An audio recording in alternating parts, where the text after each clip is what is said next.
Salut, c'est Trado. Alors, je vous retrouve exceptionnellement en milieu de journée pour essayer de faire le point quant aux actions qui m'ont été le plus demandées ce matin par mail et faire face ainsi à l'urgence. Alors, c'est une analyse technique qui va regrouper pas mal d'actions avec peu d'indicateurs, puisqu'ici on va parer à l'urgence.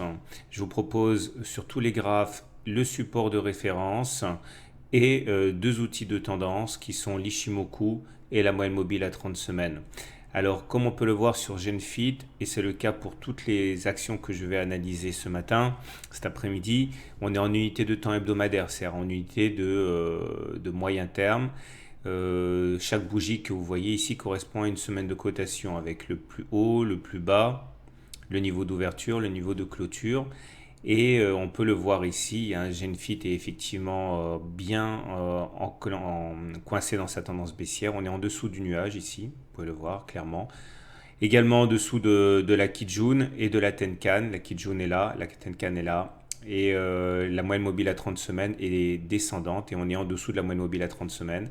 Ce qui veut dire que la tendance est clairement baissière. Les pics sont descendants, les creux sont descendants et on a encore confirmation aujourd'hui, ce qui signifie que GenFit est effectivement bien dans une tendance délétère. Maintenant, nous sommes sur la zone de support de référence, c'est-à-dire, j'en ai parlé dans la vidéo d'hier qui est encore en ligne. Nous avons ici les 20,8 qui correspondent au plus bas de cette bougie qui est toujours sollicité. On est allé bien plus bas en début de séance, mais là actuellement on est en train de regagner, de reprendre en fait la main et de remonter la pente. Idéalement, si on arrivait à clôturer au-dessus des 20,8 euros, on pourrait envisager de préserver ces niveaux. Par contre, si on casse les 20,8 euros, ici, on risque d'avoir une nouvelle accélération baissière. Plus que jamais, il faut regarder la forme de cette bougie en fin de semaine, c'est-à-dire ce soir, et vérifier que l'on clôture bien au-dessus des 20,8 euros, ce qui serait un signal hypothétique possible de rebond. Voilà, on va tout de suite passer à l'action suivante et retenez quand même que au-dessus de nous, eh bien notre résistance principale est la Tenkan à 24,8 euros, un niveau qui sera donc pas évident à passer à la hausse puisque c'est ce niveau en fait qui nous capte maintenant depuis de nombreux mois. On passe à l'action suivante. On enchaîne avec AB Science qui a vraiment connu une période assez positive il y a quelques mois.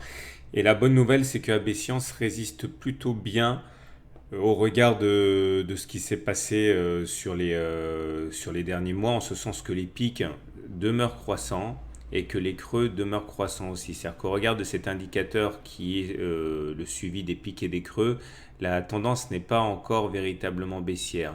D'ailleurs, si vous regardez bien, on est en train de batailler justement pour préserver la moyenne mobile à 30 semaines, qui a déjà été sollicitée la semaine dernière.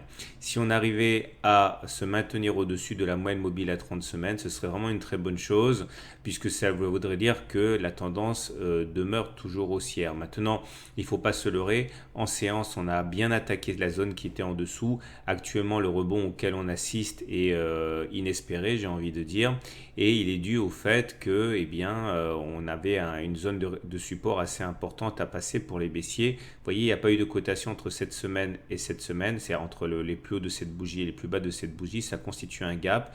Et toute cette zone était difficile à enfoncer.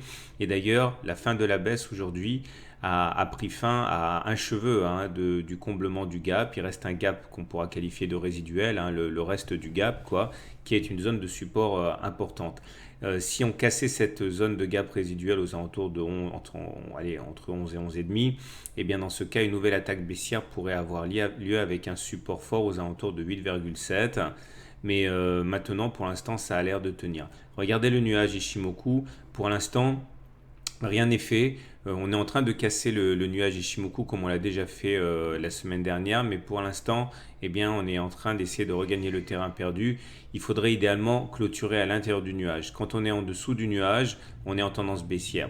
Mais maintenant, ce n'est pas aussi simple que ça parce qu'il faut avoir la confirmation de la courbe noire ici, la lagging span.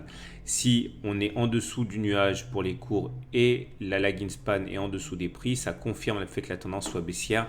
Et comme vous pouvez le voir, la tendance n'est pas encore baissière, tout simplement parce que la lagging span n'est toujours pas en dessous des cours. Voilà, donc surveillez bien le niveau des 11,5 qui est le gap résiduel sur AB Science et surveillez bien également la moyenne mobile à 30 semaines. Si on arrivait à clôturer au-dessus, ce serait vraiment très encourageant. Quant à passer au-dessus du nuage, bon, on peut toujours espérer. Si on arrive à se remettre au-dessus du nuage, on rebasculerait en tendance haussière au regard de l'Ishimoku. Place à l'action suivante. Alors passons maintenant à Nicox qui est également très suivi. Là, la situation est clairement assez rassurante au regard de tous les indicateurs. Tout d'abord, les plus hauts sont ascendants et les plus bas sont ascendants aussi. Donc la tendance est toujours haussière, ce qui est confirmé par le fait que la moyenne mobile à 30 semaines soit toujours haussière et que les cours se situent au-dessus. Cerise sur le gâteau, nous sommes toujours également au-dessus du nuage Ishimoku avec la lagging span qui confirme puisqu'elle est au-dessus des cours. Donc la tendance est également haussière au regard du critère Ishimoku. D'ailleurs, pour l'instant, la Kijun ici en rose joue bien son rôle de support. On a bien rebondi dessus et c'est très encourageant. Si on devait enfoncer la Kijun qui a un support intermédiaire, le plus probable serait qu'on aurait un support très solide ici aux alentours des 8,5 puisque 8,5 correspond également à un plat de nuage. Ici, vous voyez, ça fait une barre, un trait horizontal.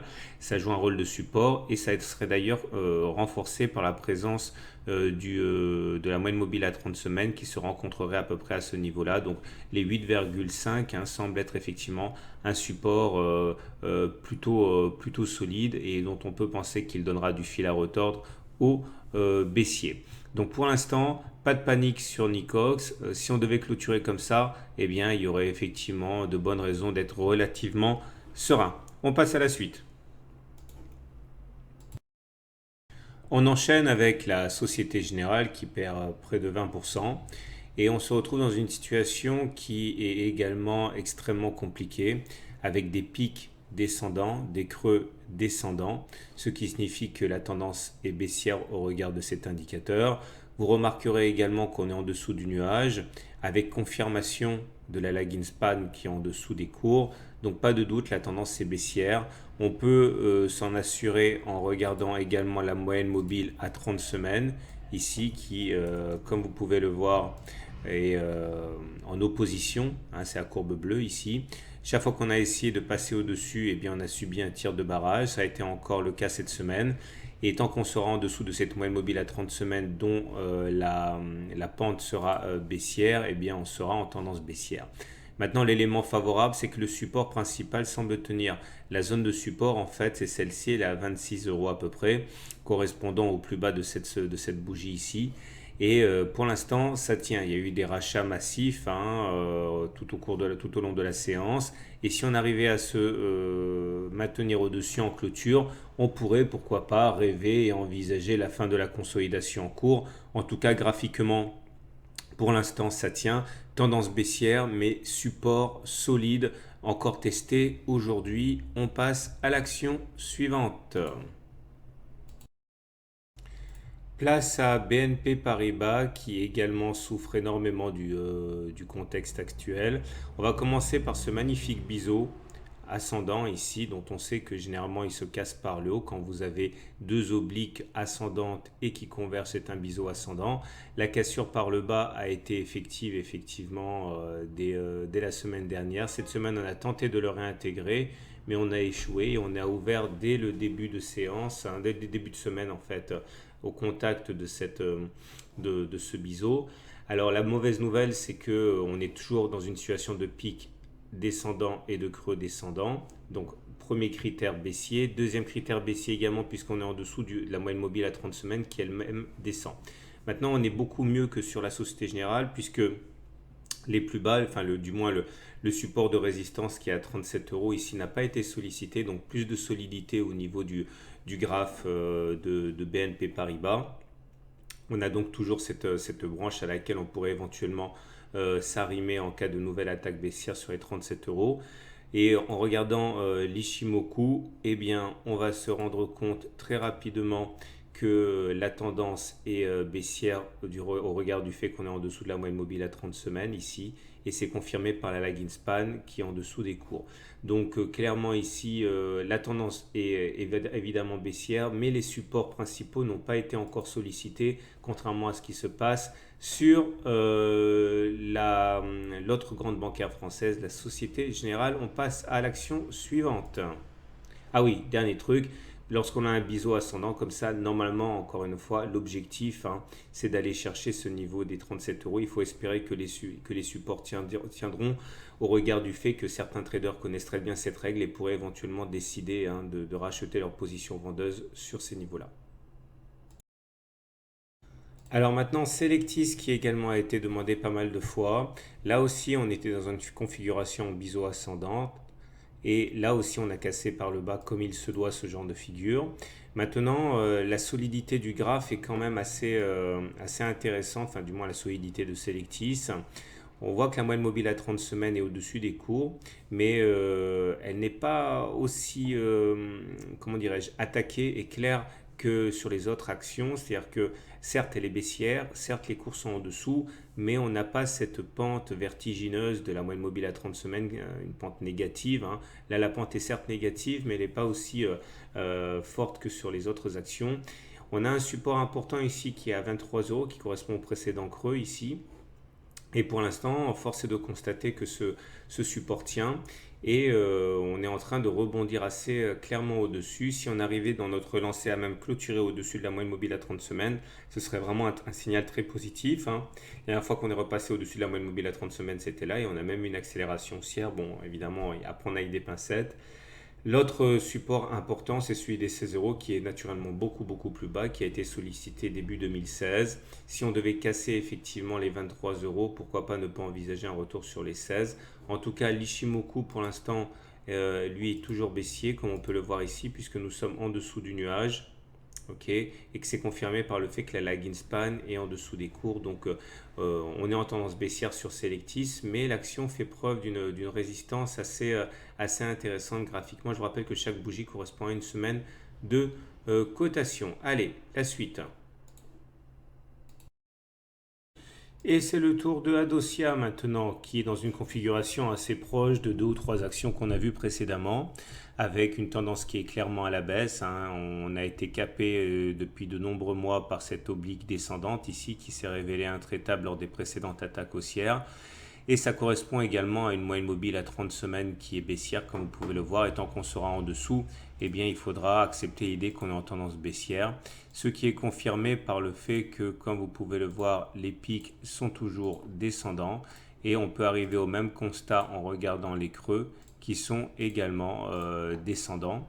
Alors, le support de référence à préserver est 43 euros. On voit que sur ces niveaux, d'ailleurs, les achats ont commencé. L'attaque baissière nous a mené en dessous, mais pour l'instant, on arrive à préserver ces niveaux. C'est assez encourageant pour la suite. Si on devait clôturer comme ça, ce serait effectivement peut-être le début d'un rebond technique qui nous amènerait à aller chercher une fois de plus l'oblique ascendante ici. Mais bon, ça ne dépend pas qu'Adosia, ça dépend aussi des marchés en général. Et un petit détour du côté de l'Ishimoku, d'ailleurs, laisse peu de place au doute. Vous voyez bien, on est en dessous du nuage et la lagging span est en dessous des prix. Donc pour l'instant, initier un rebond technique sur ces niveaux, si Adosia ne fait pas cavalier seul, pourquoi pas, mais la tendance n'est pas encore haussière. Il faudrait au moins passer au-dessus de la moyenne mobile à 30 semaines en cassant cette oblique descendante et puis à terme repasser au-dessus du nuage. Voilà, on va terminer avec une dernière action qui constitue en fait le premier bouquet d'analyse qui m'a été demandé. Et voilà l'analyse technique du Crédit Agricole qui lui aussi témoigne d'une tendance baissière très marquée. Vous voyez comme on est en dessous de la moyenne mobile à 30 semaines qui est fortement baissière et les pics sont descendants au même titre que les creux. Remarquez cette support oblique qui n'a laissé que peu de chance aux haussiers sur le Crédit Agricole. Chaque fois qu'on s'en est approché, on a subi des déconvenues. Vous regardez le support principal est celui des 7,6 euros ici qui pour l'instant et travailler de très très près. Mais contrairement à la BNP et à la Société Générale, le support de référence sur Crédit Agricole est en train de lâcher. Si effectivement on devait assister à une cassure franche de ces niveaux, le prochain support important serait ici, à savoir la zone des 6,3 euros, qui correspond à une zone qui nous a retenu quand même pas mal de fois tout au long de l'année 2013. Bon, juste par acquis de conscience, regardez l'Ishimoku qui est également sans ambiguïté. On est en dessous du nuage, la lagging span est en dessous des prix, donc ça veut dire qu'on est en tendance baissière. Et la Kijun et la Tenkan font rempart, elles l'ont fait également il y a 4 semaines lorsqu'il y a eu une attaque haussière. Voilà, j'espère que ces analyses techniques, certes minimalistes, mais quand même, vous auront servi un petit peu. Surveillez bien les supports de résistance, les supports de référence pour voir si effectivement il y a matière à envisager des plus bas ou si pour l'instant, eh bien, on peut rester au moins à court terme confiant. Envoyez-moi vos demandes si vous voulez que je les traite et je essaierai de faire plaisir au plus grand nombre. Bonne journée quand même.